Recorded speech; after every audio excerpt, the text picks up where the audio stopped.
Welcome back into Buckeye Beat. I'm Noah Weiskopf, joined here as always by Tyler Danburg, and a stunner for Ohio State and its fans. The team fell to Michigan 13-10 for the fourth consecutive year, and a lot of people are saying that this loss is one of the worst in program history. The Buckeyes came into this one expected to not only win, but really dominate. They were near 3 touchdown favorites, but ultimately fell to the Wolverines.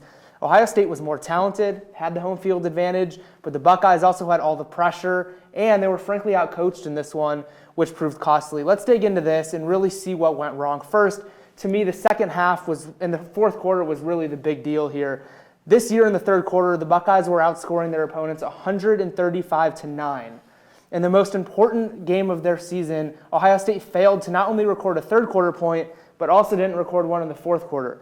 In the fourth, when it came down to it, Michigan outgained the Buckeyes 101-10, and the Wolverines' rushing attack not only allowed Ohio State to only possess the ball for 2 minutes in the final 15.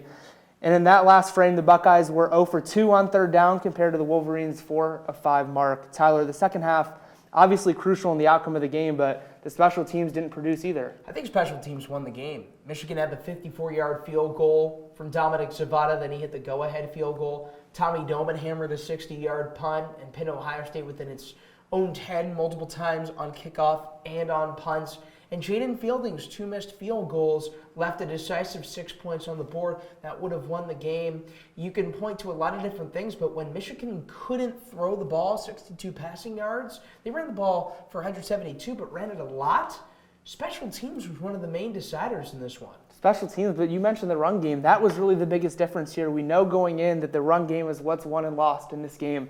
And the difference in this one was the rushing battle. The game was won in the trenches, and Ohio State wasn't able to get that done. The Buckeyes were outrushed on Saturday by almost 100 yards. Michigan's game plan going into this was to pound the rock, take up time of possession, and not let the Buckeyes offense beat them down the field. Ohio State really tried to establish their run game early, but Michigan's interior guys are some of the best in the country, and they didn't allow anything to get going. Not to mention, the offensive line really did struggle immensely. Ryan Day said after the game that the offensive line couldn't allow these backs to get to the second level whatsoever. They couldn't get that run game going. They said they tried different schemes, but really just nothing worked for them offensively. We knew going in that if the Buckeyes wanted to dominate this game, they had to get up early and make the Wolverines play from behind, and that's where it really turned from bad to worse for Ohio State.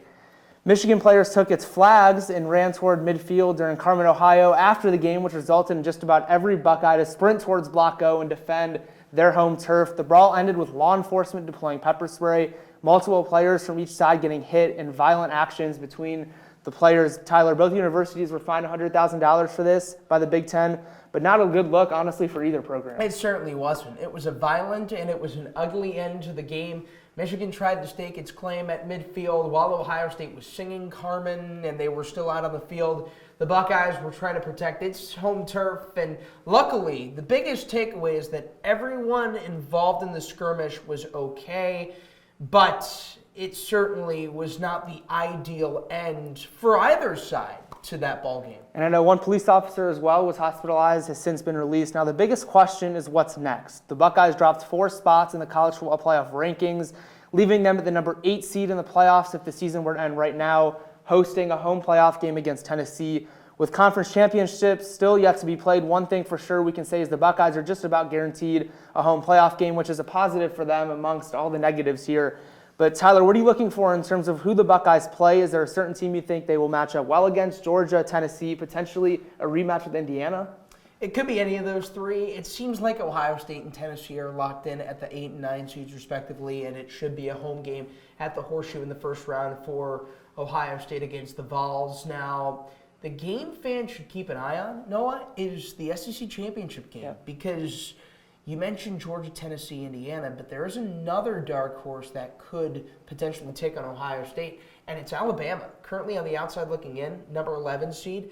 If Georgia gets hammered by Texas in the SEC title game, that might allow Alabama to creep in because they will both be 3-loss teams. The only edge is that Georgia has an SEC title appearance, but Alabama has the head-to-head because they beat the Dogs. So since they have that in the same amount of losses, if Georgia were to lose in the SEC title by a large margin and not decisive, It could be the Crimson Tide taking on Ohio State at 10 versus 7, but it's very exciting. We don't know what happens till Sunday. Buckeyes fans know that time and time again, especially in the first year of a new expanded playoff. So it's going to be a very exciting weekend around college football. Like you said, just a wait-and-see scenario. But for now, that'll do it for another episode of Buckeye Beat. For Tyler Danburg, I'm Noah Weiskopf. We'll see you next week.